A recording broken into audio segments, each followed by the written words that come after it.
This video is the second in a series covering my experience of the Precure franchise. For context, I suggest you watch part 1 first, especially since today's series is a direct continuation of the last one.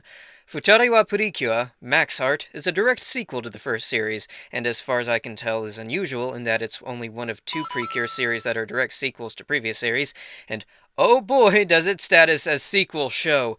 A lot remains unchanged from the first season, so much in fact that on reflection it would have made much more sense to wait until I had finished both seasons before making these videos and had the first video encompass both, but it's too late for regrets. The transition between seasons was a fairly smooth one. When it first aired, Max Heart started its run a week after the first season ended, and as such is by and large the same show. There's plenty of differences, sure, but a lot remains unchanged, both for better and for worse. There are numerous examples of the unchanged elements being for the worse. The shitty romance that goes nowhere, for example, is back and more frustrating than ever before. Not only are there multiple episodes devoted to Nagisa's crush that doesn't go anywhere, with episode 33 being a particularly aggravating example, but the last we see of it is Nagisa boldly declaring that she's a coward and that she won't confess to the guy's face. On the one hand, congratulations Nagisa, you admitted one flaw in yourself, but for all the episodes devoted to this subplot, this is the resolution you come to? That's pretty weak. I mean, I guess it is technically character development, but it's not at all satisfying or interesting, just frustrating. Far too much time was spent on this subplot only to have it resolve in a very understated manner that doesn't affect the goings-on of anything. Without a proper confession, the status quo is maintained, and we've had 80 episodes of that. It's gotten stale.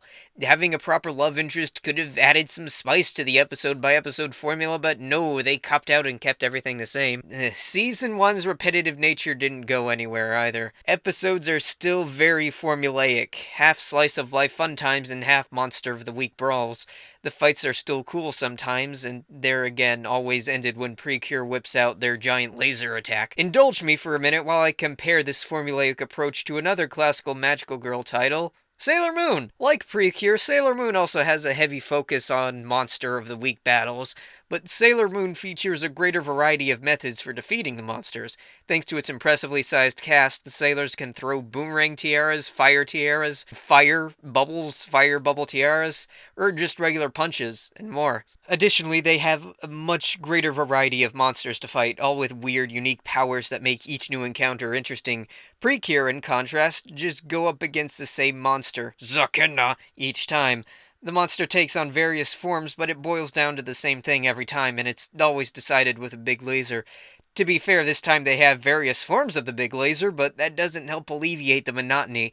Speaking of which, scene recycling outside of Magical Girl transformations is also amped up, much to my annoyance. Not only did they throw in another Magical Girl into the mix, Hikari, meaning there's usually 2 transformation scenes per episode, but Hikari has her own special attacks with long animations that get reused over and over. Add that all up, and that means your average episode has as many as 4 recycled scenes, 2 transformations, and 2 special attacks, totaling to minutes of reused scenes that are played episode after episode after episode and get really boring in a short amount of time. The season has different villains, only in that they have different names and faces. They're similar in design to previous villains and serve exactly the same functions. They're evil for evil's sake in service of the big bad, and they summon monsters of the week. Since all of these villains have little to no personality to speak of, I can think of no descriptor for them other than boring. The best moment that ever comes from these guys happens in episode 10, where a couple of them fight about a strawberry. It's funny and seems to imply that the villains are struggling to get along and may have a falling out, but as it turns out, that scene didn't affect anything and they carry on like nothing ever happened. To be fair, they do try to do one interesting thing with one of the villains, one of those villains whose name I can't be bothered to remember, acts all mysterious for a while, and then at the very end, surprise, he is the Dark King. That might have been a cool twist if that villain had been an interesting character beforehand, but given that he wasn't, that twist didn't elicit a "whoa" reaction so much as a eh. Among the changes made for this season, a few are for the better. I've ragged on about the special attacks quite a bit, and while they're still overabundant in this season, they at least look cooler.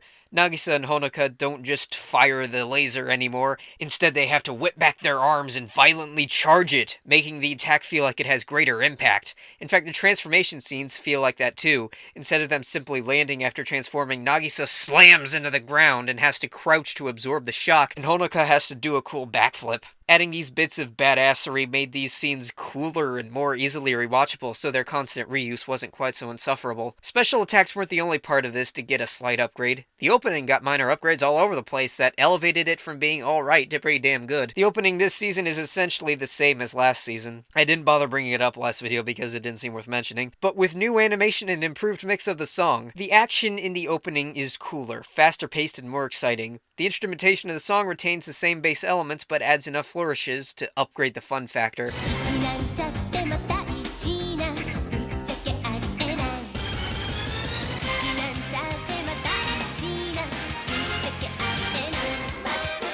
Not to mention there's one little bit in the opening that's like, whoa, is this the end of Precure? But of course, this season did make one huge change that drastically affected the show. The introduction of a new main character, Hikari. In concept, she's the most interesting member of the band thus far. She's a being that sprung to life almost out of nowhere, and though she manages to quickly insert herself into society, she still has to grapple with the question of her identity and place in the world, which automatically makes her more intriguing than the main cast. What's more, near the end, when it becomes clear who she is and what her role is, she has to come to terms with the fact that in order to revive the Queen and save the world, she'll have to sacrifice her life and say goodbye to her friends in the process, which was by far the most emotionally resonant part of the series. Cool stuff. Of course, they didn't completely follow through on all of that intrigue. She may occasionally contemplate the nature and purpose of her being, but for the most part, Hikari just has a fun time fitting in with Nagisa and Honoka and some other friends. And that's fine, don't get me wrong. Episode 15 was one of my favorites. It had Hikari learning to fit in and make friends while also learning some valuable teamwork with Nagisa through some stupidly well-animated basketball, character growth on two fronts. It's not as interesting as philosophical self-reflection, but hey, it's fun. And while she does make the heart-wrenching decision at the end to make the ultimate sacrifice to save her friends in the world, her sacrifice is undercut by the last scene where for no fucking reason she's alive and well, and they all lived happily ever after. Like, what the fuck? I mean, I get it, the show is aimed at children and you don't want to have a downer ending, but fuck you should have stuck to your guns. Hikari's act of self-sacrifice was a moving scene that tugged at my heartstrings, an action filled with so much raw emotion and drama that it was hard not to get pulled along. All of it negated and made entirely worthless by them chickening out at the very end. God damn. That pisses me off. What else does Hikari affect? As a whole new magical girl, you'd think she'd add a whole new layer to the week-by-week battles, but as it turns out, not so much. She's really more of a support character. She rarely, if ever, does any direct hand-to-hand combat. She seems to exist solely for her special attacks, which are strictly support. Her attacks either disable an enemy so Nagisa and Honoka can launch their big laser at it, or power up Nagisa and Honoka so they can launch an even bigger laser. If anything, all she adds is some extra special attack animations to recycle, so by adding more padding, her presence is more of a nuisance to my enjoyment of the fights. But having a whole new main character must be huge outside the fighting, right? The whole crux of the first season was the friendship between Nagisa and Honoka. How does adding Hikari into the mix affect the show's character dynamics? Not terribly much. She doesn't affect the relationship between Nagisa and Honoka in any way. She just becomes another friend of theirs. And that's fine. Her presence doesn't in any way detract from the fun times of the slice-of-life moments between battles. If anything, having another character to bounce the fun off of enhances those moments. Hikari's cute and cool and fun to have around. The more the merrier, I say. Her being unfamiliar with this world leads to a variety of situations where the fun arises from her having to learn new things, with or without the help of Nagisa and Honoka, from how to shop in a mall to playing basketball. Fun times that wouldn't have been possible with Nagisa and Honoka who already know all that stuff. Hikari's presence does have influence besides that. For instance, because of her, Podun becomes tolerable. He's still prone to whining, but once he becomes Hikari's partner, the frequency of that particular annoyance drops drastically. Podun gets attached to Hikari, and the two develop a bond and a desire to protect one another, making Podun less likely to whine and more likely to be cool because he wants to be in Hikari's good graces. And anything that has Podun whining less is okay in my books. On the flip side of this, though, another cute animal sidekick is introduced, Lulu, and like the introduction of Podun, she turns out to be the youngest sidekick yet, and the whiniest, most irritating sidekick yet. She'll whine at stuff just as dumb as the stuff Podun whined about, and whine just as loud, if not louder. I can't think of anything to say about her other than ugh. But thankfully, unlike Podun in the latter half of Season 1, Lulu's presence wasn't all that important in this season, so she had fewer opportunities to hamper my enjoyment. In fact, I'd say my enjoyment this time around is overall up from last season. That's not to say the quality of the show is drastically improved or anything. It's mostly the same show, the few changes being a mixed bag of being for the better and for the worse. But this time around, I was able to more reasonably manage my expectations. Last season, I don't know exactly what I was expecting, but from the good reputation the franchise has, I was expecting at least a good show, but what I got was an okay show. I wasn't prepared to deal with its highly repetitive nature or ability to drag out and repeat conflicts. This time around, though, I knew what to expect, lowered my expectations accordingly, and got more engaged in the show's more exciting moments than in the most exciting parts of the last season. Max Heart opens on an episode just as exciting as the best of the last season, surprising me with the new take on the laser and getting me pumped for the rest of the series like the opener of season 1 did. And it quickly followed through with episodes 4 and 5 ending on cliffhangers, which had me surprised and excited because previously the show had never ended on cliffhangers outside of the mid-season finale and finale episodes. I expected a lull from there and got it until the finale proper, and when the finale turned out to be a 3-episode extravaganza with kick-ass, large-scale, huge stakes fights, emotional turmoil, and the end of Precure, I was goddamn ecstatic. But wait, that's not all that's going on this season. Max Heart marked the start of the butt-ton of Precure movies that now exist. Some of these films are crossover movies that bring together all the Precure characters, and the rest are tied directly to their correlating series, as is the case with the 2 Max Heart movies. From what I can tell, the crossover movies seem to be their own beasts and may or may not warrant their own videos, but thankfully those are far in the future.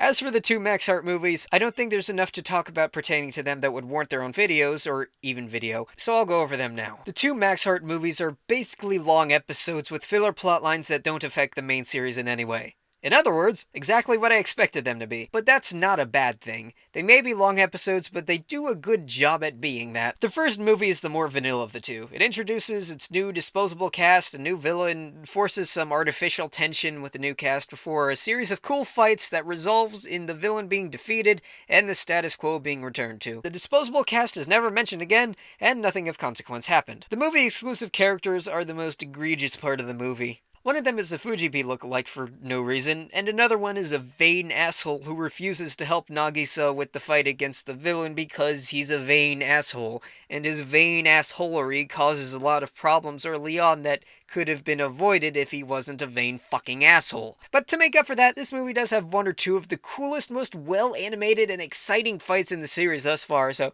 Mr. Vain Asshole can only drag it down so much. The second movie has a bit more intrigue. The main point of interest, besides the new set of filler characters and villains, is that a rift develops between Nagisa and Honoka thanks to Guess Who, and they have to overcome that rift in order to save the day. Now, this is nothing new for the series. In fact, it's a recycled plotline from season 1, but it's the best possible version of this plotline. Not only is the drama between them not nearly as asinine as the last time around, as both of them realize they're being dumb early on and both try to make up for it throughout the movie, but this conflict leads them to physically fighting each other as Precure, which is something I didn't know I wanted until I saw it. What's even cooler is how this ties into the main plotline. This time around we've got 2 villains, partners, who are able to kick Precure's ass because they can teamwork. It's when Precure comes back together with a stronger bond and thus greater teamwork, and the villains have a falling out with each other and thus lesser teamwork, that the villains are able to be defeated, sending a message that friendship is awesome without having to spell it out. That's not all the second movie has going for it. Hikari has stuff to do. In the first movie, she was just kind of tossed aside, which was weird, but this time around we get some more of that juicy her wondering about her purpose, and she plays an integral role in the final battle. She even seemingly learns a lesson here, that she won't figure out who she is that easily, and it'll happen whether she likes it or not, but that's okay. She knows she can handle it. Of course, none of this, not Nagisa and Honoka's strengthening bond or Hikari's slight mental reinforcement of how cool she is, really matters to the series as a whole, but it's nice supplementary material. One thing that did bug me about these movies, though, is the animation quality. Perhaps I was expecting too much, but from my experience, anime movies based on TV series tend to show at least marginal improvement in animation. Aside from me only being able to find SD video sources for the TV series and HD sources for the movies, there's not all that much difference. Well, they got it widescreen, that's good, and I guess longer running time means more cool fights, but otherwise it's just the same, and that's disappointing. Granted, none of it's bad.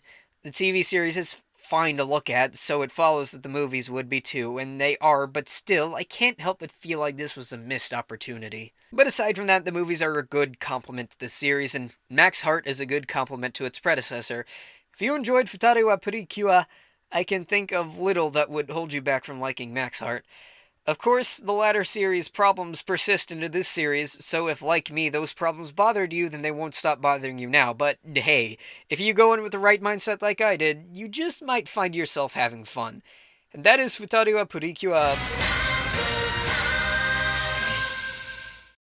Thanks for sticking through my rambling about a children's magical cartoon show. I would be much obliged if you would leave your thoughts in the comments. I do get a kick out of those, believe it or not. If you like this, stick around. There's more where this came from. Oh boy, is there more where this came from. Up next in the series is Futari wa Purikyu Splash Star. I hope you'll join me for that adventure. See you then.